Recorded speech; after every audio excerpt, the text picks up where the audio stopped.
Jangan lupa subscribe.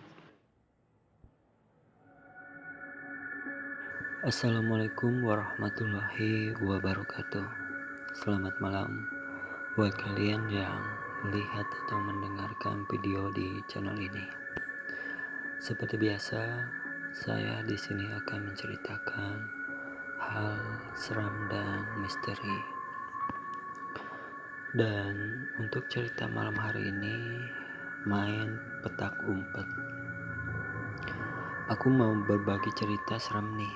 Cerita ini memang udah lama sih. Saat itu umurku baru menginjak usia 6 tahun. Cerita ini memang benar terjadi dan nyata. Waktu itu aku dan orang tuaku pergi ke rumah pamanku untuk nonton TV. Kebetulan saat itu orang tuaku masih belum punya TV. Gak jauh sih tempatnya, cuma sekitar 20 langkah dari rumahku. Singkat cerita, orang tuaku sedang asik nonton TV.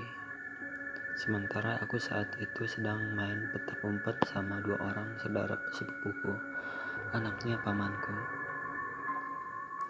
Sebut saja namanya Edi dan Nurul. Waktu itu belum terlalu malam sih. Mungkin sekitar jam 8-an sehabis isya. Mainnya juga nggak di luar, tapi di dalam rumah. Nah, kebetulan saat itu aku kalah dan aku harus jaga tembok yang nggak boleh dipegang oleh pemain lain. Peraturannya, kalau melihat pemain lain yang sedang ngumpet, maka harus bilang hong nama pemain sambil sesegera mungkin megang tembok, jaga agar tidak keduluan oleh pemain yang baru ditemukan tersebut.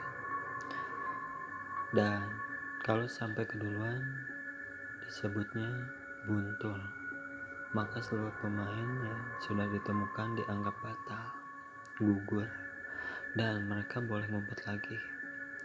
Permainan pun dimulai dari menutup mata sambil menghitung dari 1 sampai 10. Mulailah aku mencari sambil waspada agar jangan sampai tembok itu dipegang oleh pemain lainnya yang sedang ngumpet. Ya, namanya juga main di rumah, pasti ngumpetnya juga gak jauh dari kamar atau kolong ranjang. Maka mulailah aku mencari mereka ke kamar depan. Di kamar itu, aku menemukan Edi sedang ngumpet di bawah kolong ranjang. Aku segera mengucapkan, "Hong Edi," dan berlari ke ruang tengah untuk segera memegang tembok jaga. Edi pun gugur. Sekarang tinggal Nurul yang harus kutemukan. Aku mulai mencarinya di kamar tengah, tapi gak ada. Terus aku cari lagi ke kamar belakang. Kamar itu diisi dengan barang-barang yang gak kepakai atau bisa juga disebut gudang. Ruang itu tidak mempunyai pintu dan hanya ditutup dengan kelambu yang transparan.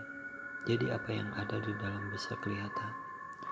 Walaupun samar karena lampunya memang mati. Nah, saat itu aku kira yang ngumpet di belakang kelambu itu si Nurul.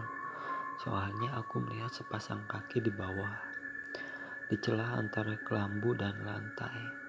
Tanpa pikir panjang, langsung saja aku pegang kedua kakinya.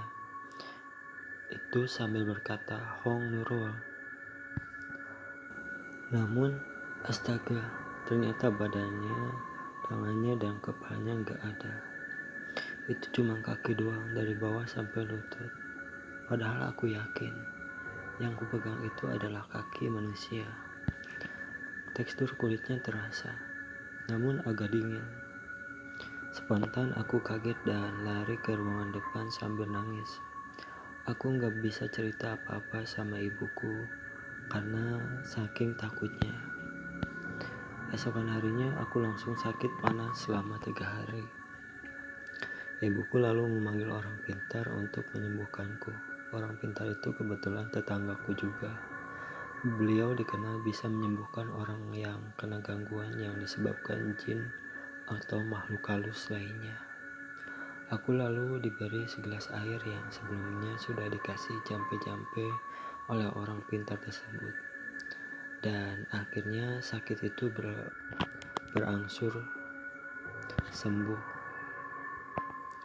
Alhamdulillah, sampai sekarang aku gak pernah melihat hal-hal goib lagi. Bukannya mau, tapi amit-amit dah. Itulah cerita untuk malam hari ini. Bila kalian suka, tinggalkan like, comment, share, dan subscribe. Dan jangan lupa juga nyalain loncengnya biar gak ketinggalan jika ada video-video baru di channel ini. Terima kasih. Assalamualaikum warahmatullahi wabarakatuh.